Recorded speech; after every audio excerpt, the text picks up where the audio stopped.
กูก็ว่าคือกัน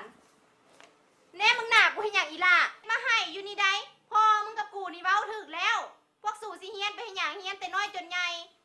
พอออกได้แล้วโรงเฮียนน่ะยุ่งยากกูสิซื้อกูเห็นบักซักแต่ละมื้อมันไปบ่โรงเฮียนหั่นน่ะอาทิตย์นึงมันไปบ่โรงเฮียนกูเห็นมันไปลิ้นแต่น้ำบักต้น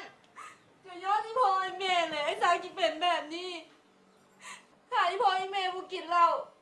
กูเล่นไพ่ไอ้สาวก็สิตั้งอย่างเฮียหลายกูนี่พวกพ่อก็สิบ่เป็นแบบนี้แล้วพ่อของมูบ่ดีแบบนี้เนาะ ไม่เรื่องนี้กูบ่เกี่ยวความผิดแม่มึงคนเดียวที่บ่เบิ่งพวกสู บักเท่ามันความผิดของกูคนเดียวสมบเรื่องนี้กับความผิดของมึงคือกันตัวแต่ละมื้อแต่ละวันมึงหารอบกินแต่เหล้าตีแต่ไก่เนาะโยนความผิดให้แต่กูคนเดียวกูบ่เกี่ยวอย่าบอกไปกูสินอน